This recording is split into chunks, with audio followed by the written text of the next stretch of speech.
Our next presenters, Dr. Danielle Moretti-Langholtz from the Thomasina E. Jordan Director.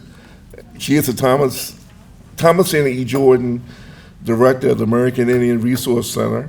And we also have Ms. Kayla Weisenberger, and she's a graduate teaching fellow from the Department of History from William & Mary.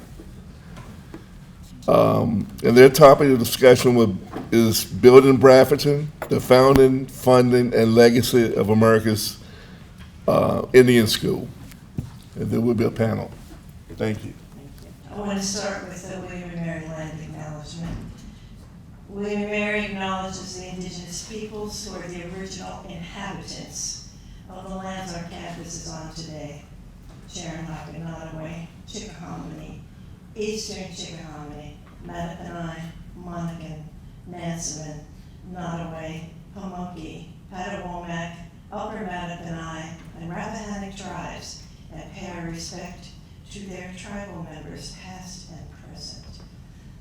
That's, we heard a little bit about land acknowledgement. That was developed in conversation with tribal leaders and President Catherine Rowe of William & Mary.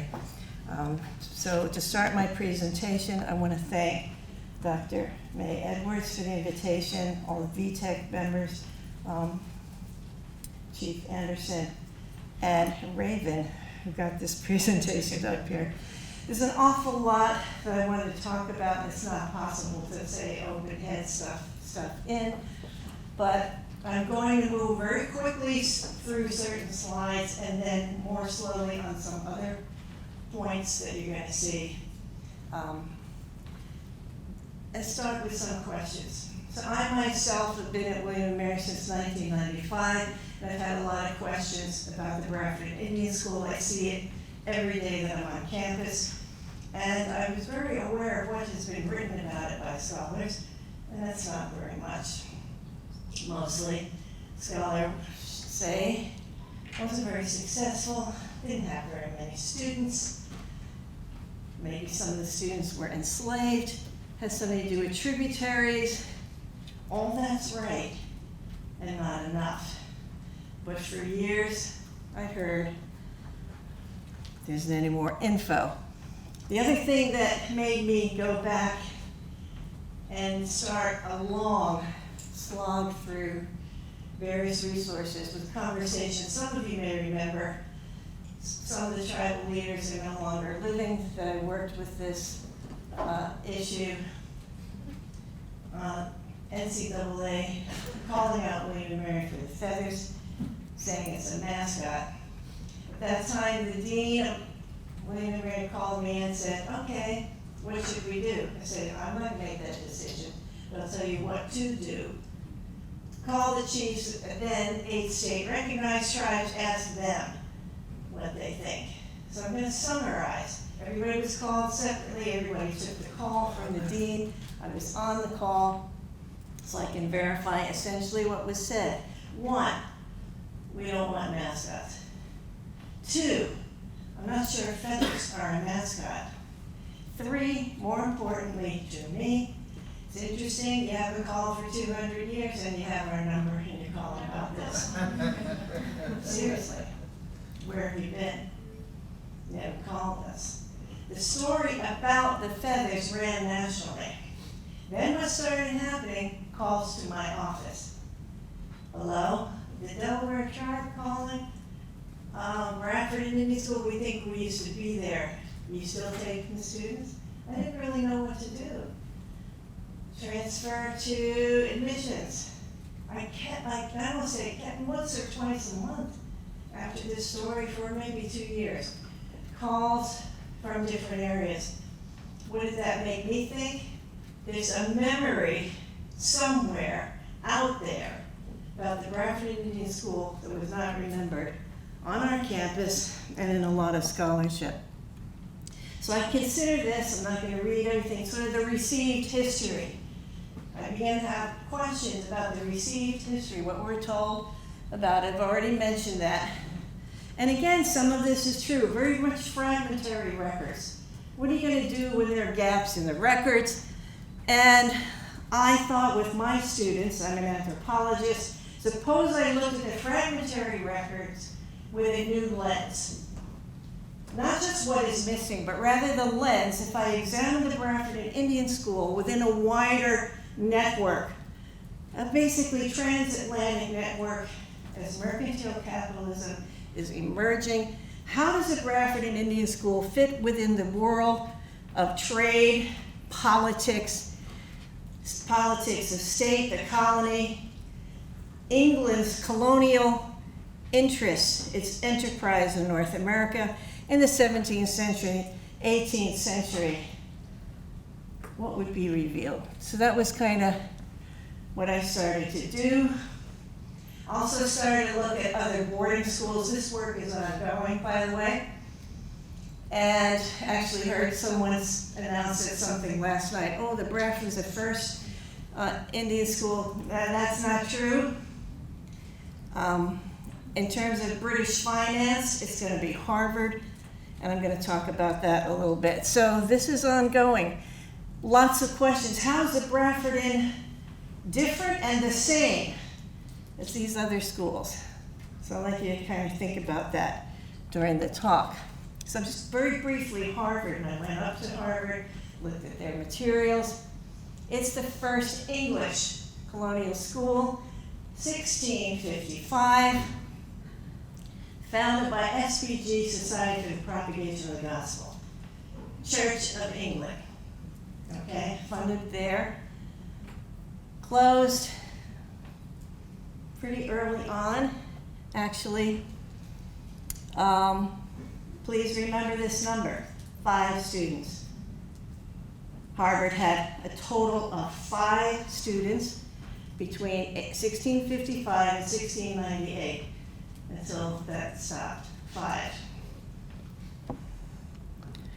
Okay, I'm just talking here a little about the Society for Preservation of the Gospel, and I think there are more networks here because we talk about the Gray School. That connection's not been made locally. Gray School's founder, Thomas Bray, his hands are in a lot of things.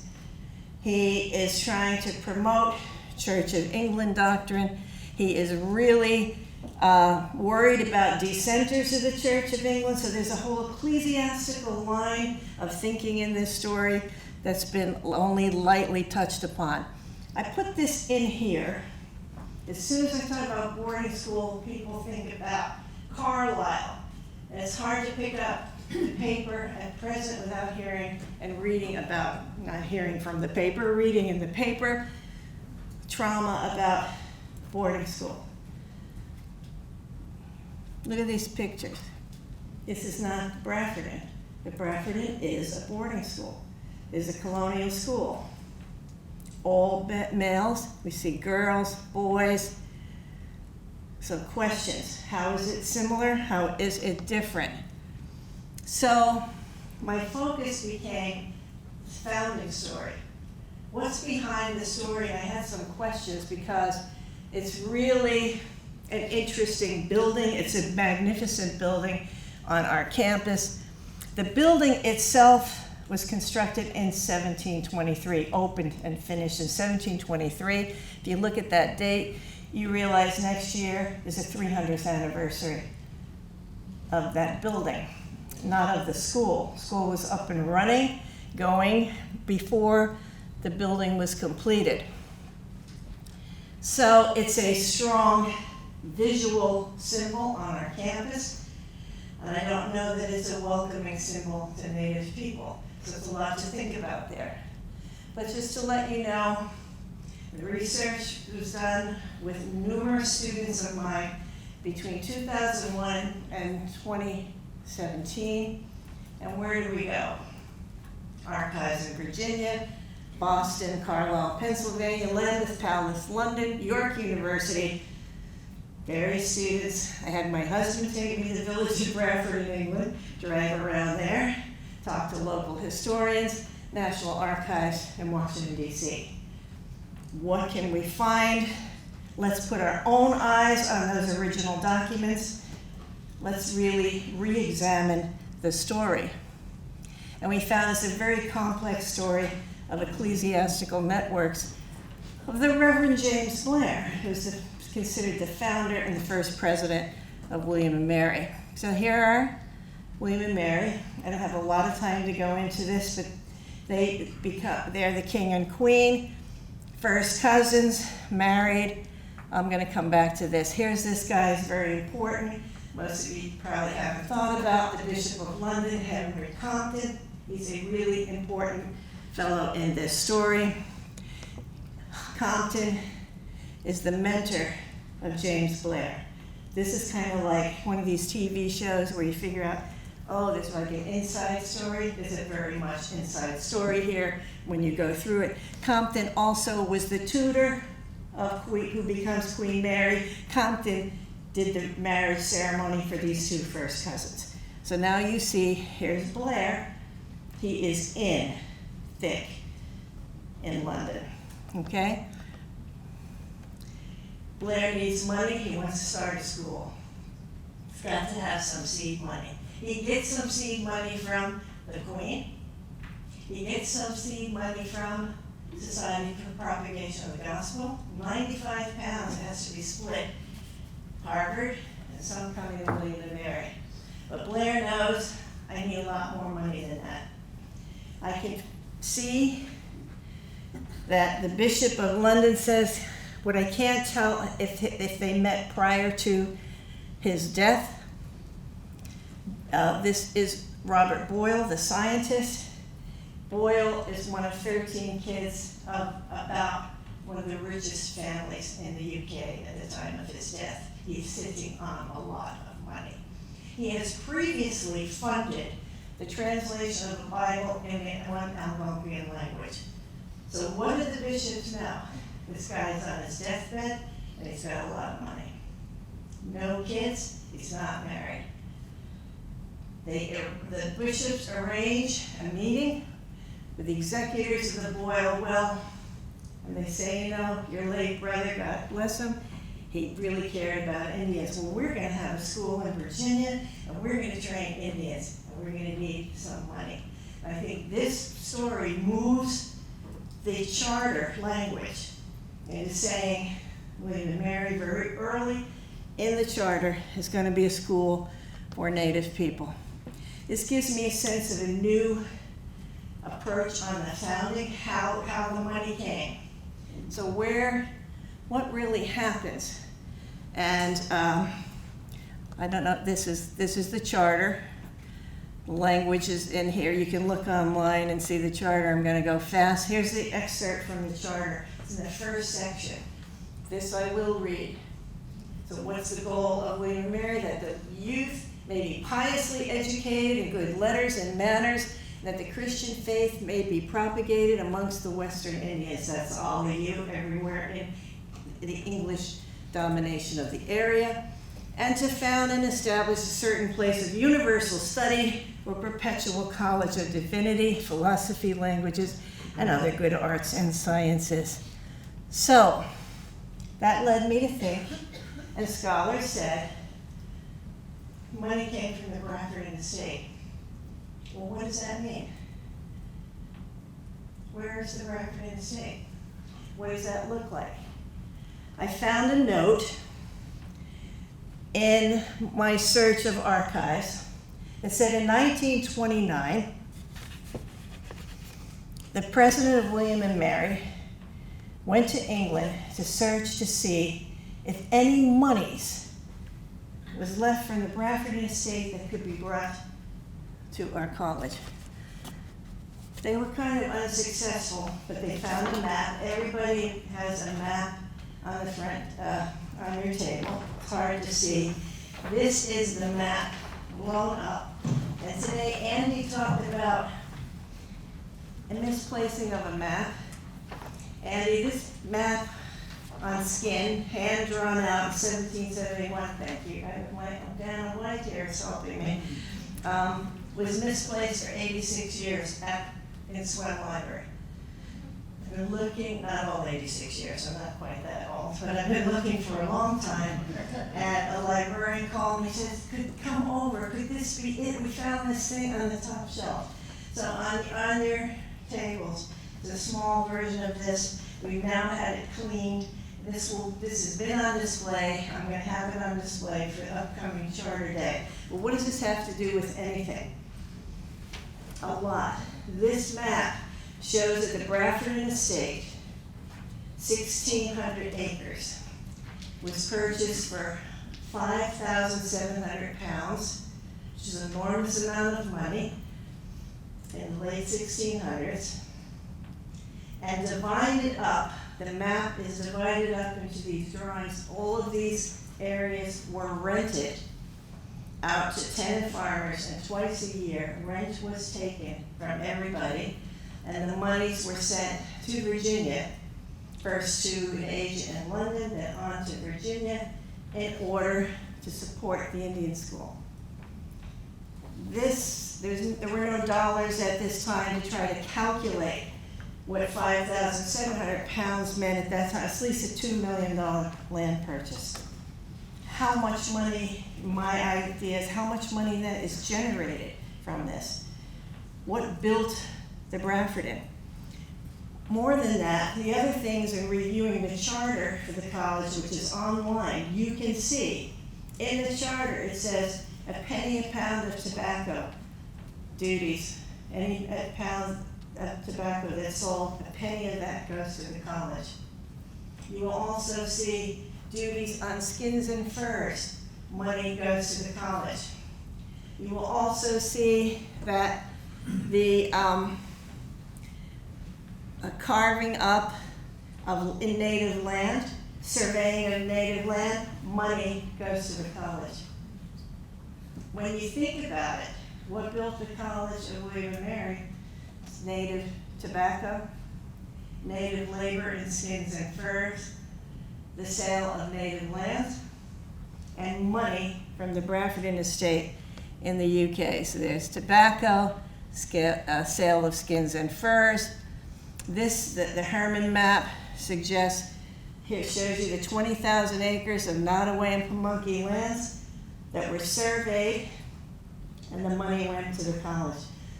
My point in this, when we consider the transatlantic networks, the college, money is generated really from native communities in different ways. All of it going to build not just the Indian school, but the entire college. So documents like this, they may not be one for every single year, but it shows you the kinds of money. There are many that are randomly collected, and you can consult, that give dates, number of furs, how much money is generated here.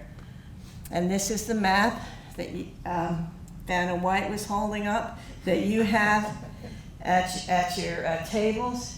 You can see all of these little areas are carved up, rented out to people. All the rents come to William and Mary, supposedly for the education of Native people. So one other thing on here, on your map, this area, it's actually a wooded area. And wood is very, very dear and valuable in the UK at this time. So there's a mistake on the, signage outside the Brafferton.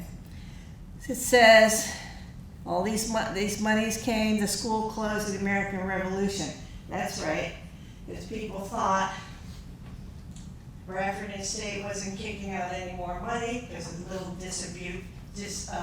argument about the American Revolution, and no more money, so we have to close the school. But I did find that all of that wood was cut. It took years.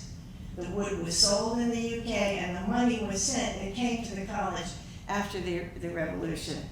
But by then, they had closed the school. So, I'll go a little more slowly here. The question I get a lot of, number 5 at Harvard. Let's look at what I can find, who attended the Indian school. Look at the dates. Unfortunately, I don't have good names, but I do sometimes have tribes. Other story, remember? Slaves, enslaved students starting the school. Well, Native people were reluctant when they heard there was a school for Indians. We'd like you to send some students. So, yes, there were 4 captives, but these were captives among the Catawba and traders, traded for these enslaved 4 boys and brought them in, the first 4 at the school, and stayed there for many years, kind of like resident assistants living there. So the first document I can see in 1711, and there are gaps in the documents, but you can read it. 1 Chickahominy, 2 Meherrin, 2 Nansemond, 2 Nottoway, 3 Pamunkey. All through the years, these are what I can find, and you can have a look. Now sometimes you'll see I have bolded a name, and you'll see that on the next slide, and I'm going to tell you why. Certainly more than 5 students there, wouldn't you say? Here it goes on. You see 3 more students whose names are bolded. What I then tried to do, again with the help of my students, including Buck Woodard, who was my student at this time, I guess I have 4 names, I can't count, Thomas Stepp, Charles Murphy, Henry Bobby. How do you bring out individual names in this history and find out what they could do? So we managed with a lot of effort and good luck to find documents that were linked to these individuals that even had their signatures on them. There was a lot of talk, or some in literature, oh, those Indians, they probably didn't even learn how to read and write. This really is another kind of post-native, post-revolutionary war kind of thing. Oh, they didn't learn anything. Not true. Were their languages suppressed at the Brafferton? No. The English government needed them to learn English but keep their regular languages so they could serve as translators. So each one of these individual stories was brought out and highlighted, and I can tell you what we did with that later. We also constructed this map. It said through time, what happens to some of the tribes on the list of the previous 2 slides? Pushed further west, combined with other groups. This is a range that possibly 40 to 150 descendant communities are related to the Brafferton Indian School historically or affiliated at some point in time. Very hard to get. Without better documents, I can't possibly give you a more accurate number there. The majority of the students seem to have been from Pamunkey, my count. The 2 slides that I showed you basically add up to 86 individuals that are named in the records. So there's a bit of forgetting. And in this room today, we've heard a lot about Racial Integrity Act, and that helped to forget what the use of this building was. Again, what I'm saying here, for decades, historians maintained the Brafferton Indian School was a failure. How do you describe failure? How do you describe success? I would say by foregrounding the stories of those 4 natives that I could find things where they did extraordinary things. Charles Murphy, Cherokee, the translator. He served as a translator for Patrick Henry. I think that's extraordinary. Robert Moshe, as was mentioned earlier, we found his pension for the American Revolution, Bible with that he wrote his name on. He was a prisoner, and he was part of a prisoner exchange during the American Revolution. He was at Yorktown. He fought on the American side. How could this be forgotten? Paul Bean's a bit more controversial figure. There's some aspersions that he was playing both sides. He was untrusted, but I found a map that he drew of a fort and his signature in the National Archives. And scholar from Nottoway, and Tom Stepp, two from Nottoway, did some extraordinary things as well. Washington during the French and Indian War worked with Tom Stepp. Why? Said, Stepp, I need you to give this message to your people in the native language. a very interesting Robert scholar, I found his own negotiation of a treaty with his name on it. These are native men who are doing extraordinary things at a time when our country as a nation is being formed. And they're Brafferton men, Brafferton trained. I know I'm getting, yeah, you're gonna talk about that. Went to those 4 communities that I mentioned with those young men, showed them the documents that I had. I got some funding to work with each of them, and I said I'd like someone from Charles Murphy's community, Henry Paul B's community, Tom Stepp's community, Robert Munch's community, to make a piece of art for the College of William and Mary. You may make whatever you want. You may make whatever statement you want. Cherokee community, what came surprised me. This basket called Laying the Foundation, just Cherokee form, but has the Brafferton on it and words of the charter on the inside.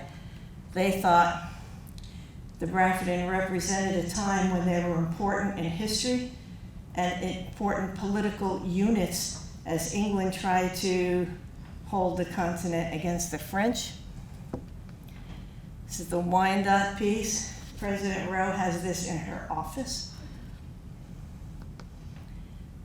The Nottoway piece, President Rowe has this in her office. I didn't expect a peace belt made. This is from Pamunkey, Kevin Brown, a collage, which he asked for copies of documents that are refer to his community at the Brafferton and part of the charter, etc. This hangs in William and Mary's library. The outcome of all this work is in a book. This is the cover of the book, and I particularly like this cover because it's an architectural drawing from the 1920s. It shows half of the Brafferton, the other half kind of ghosted out, and it's kind of a metaphorical symbol for knowing and not knowing the history, or the history emerging. These are the people who contributed, and I want to make a statement here. Nobody receives any royalties for these books. We were paid only in copies of the books. I have a copy to show you. It was quite expensive to print because of all of the color plates and a fold out of that Brafferton map. Many of these people are my students, others are scholars from both the UK and the US. At this point, Kayla will pick up with the closing of the school. I want to just say, we're at a point at 300 years, we finally have a president at William and Mary who is interested in this history, and interested in its time of reflection and response. What should the response be to this history? And today we heard about elements of this history being used in public history at Colonial Williamsburg. And that's fine. But this is a shared history between the College of William and Mary and you as tribal people. And I think we need to have a conversation about it and think about what it means and what should the college response be to this history. And I hope that that can happen. And Catherine Rowe, our president, asked me at the conclusion of my remarks to let you know to expect an invitation to come soon, asking you to come to campus on February 10th for our Charter Day, in which we will discuss and mention aspects of this history, and also to honor and acknowledge the descendants of the tribes who are at our campus. There's a lot to think about. There's a lot more in this history, but I've already taken up too much time, but just to try to unpack it. But thank you for letting me be here today. Kayla? I have one question. Certainly. That's the English. This is all this text is from English documents. Tributary would be the 1677 treaty, etc. I just looked at kind of the journalistic. There was some pressure. I guess I'm sorry, Kayla, two other quick things. Was some pressure, say you are tributaries, and you don't have to bring us anything, but bring 2 boys to learn English. So there was some of that. After the number of chiefs came and looked at the school over and over again, say, are these boys okay? Are they doing okay? Are they safe?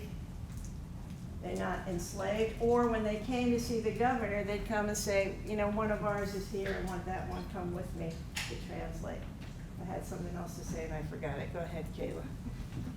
So my name is Kayla Weisenberger, and for the interest of time, I will table what I was going to say today, which was to take the building through time.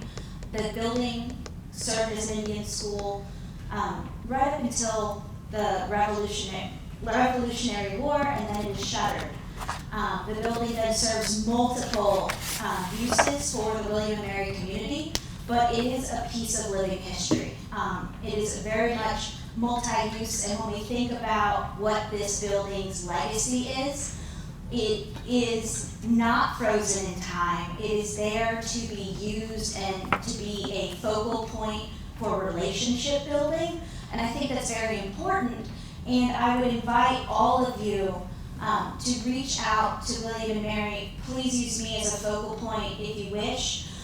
Dr. Edwards and a few of her VTEC colleagues had come to William and Mary, and I was able to give an architectural tour of the building and kind of discuss its place on campus. And I would love to be able to do that for each and every one of you here. That said, I also want to take this opportunity to introduce my dissertation work,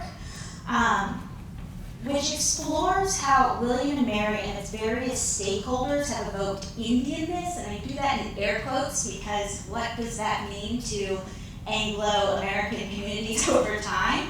That said, I focus particularly on the 19th and 20th centuries. That evidences things like the rise of the Brafferton Club and the Anglo-Saxon Club mentioned earlier this morning, as well as the use of racialized mascots in William and Mary's history. I believe that to learn, we are all educators, to learn, to understand, we must document, and that is the piece of my work. This is what I am here to do, is to document William and Mary's past in order to lay the responsibility on the university to confront its part in traditionally disadvantaging, marketing, and affecting Native communities. I'd like to thank you for your time, and I look forward to connecting with each and every one of you in the future.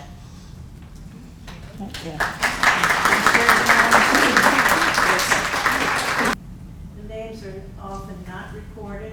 I had hoped that I would find documentation in England. I'm still not giving up. They may be in some other areas of private papers, but not only that, when names, I'm sorry, that screen isn't up, when there are names, they're Anglo names, and they don't reflect the native names of the students. They've been given English names, so that's very true.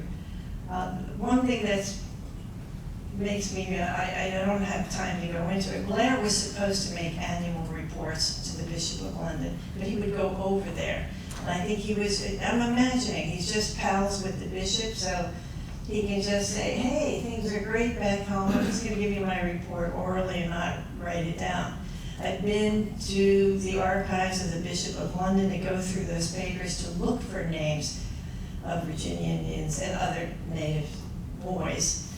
So at first, the school, when it first starts, they're pretty young boys, probably 7, 8, 9, 10. As the years go on, they're older and they're teenagers, 17, 18 years old. But almost all of the tribes in Virginia have ancestors who were here. Our next presenter is Dr. Drew Allman from the Upper Mattaponi Indian Tribe, and also serves as the VTEC NYCP Project Director. And he's going to talk to us about the Native Youth Community Project Grant. Good afternoon, everyone. I'm Drew Almond, I'm the new project director for the Native Youth Community Project. I'm very pleased and humbled to be speaking to you this afternoon about VTEC's most recent grant, and I hope that you'll agree with me that it's not just benevolent in its intentions, but it's also elegantly common sense in its design. So we'll go through an overview of the budget, the student outcomes, and the community outcomes. So the target population for this specific project is 250 students across 4 of the VTEC tribes. This is a partnership with the Albemarle County Public Schools. They've been one of the biggest supporters of VTEC. Specifically, the outcomes here, you can put them into 2 categories. They're functional outcomes. The first 2 bullet points there are college preparation, preparing students to thrive in their college experience. The latter 2 bullets are for career preparation, so preparing college students to thrive with gainful employment. In terms of the budget, it's a little difficult to see, but I'll walk you through the broad strokes. The direct costs are just shy of $1.9 million, and that's going to be spread across 5 years. This is a 5-year project. So the largest chunk over here, 48%, is going to pay for the 5 years of salary for 3 different positions. That would be the project director, the program coordinator, and the administrative assistant. The next largest slice at 40% is our contractual services. So that involves student development with ACT. It would also involve teacher stipends for student development, and then project evaluation with the Tuaduke Cultural and Research Institute. Much smaller, but the next largest slice here, the purple, it's 5%. That covers travel, which is really important because as you'll sort of realize in the next slide, this project requires us, the staff, to travel to the schools to coordinate with the teachers and also to travel to the communities to coordinate with the tribes on site. So although we've been talking about student outcomes, and this is obviously a student-driven project, there are also community outcomes. So the goal here is to engage not just the students, but to engage the entire tribal community. Specifically, if you think about an education, especially an education for a young person, that doesn't happen in a vacuum. It requires support. What our goal is to support the people who support those students. So that requires us to give guidance to the teachers, give them the agency and the support to teach the students in a way that's going to give them practical outcomes that we're looking for. We're also going to report to tribal leaders and parents. And the whole model of this project is to collect data, to report that data, and then to reassess and reevaluate with the ultimate goal of not just helping 250 students one time, but to create a model to figure out strategies that are replicable, repeatable, and sustainable so that we can help broad swaths of students, Native students, across many communities into the future. So I thank you for your time, and I wish you a good rest of the conference.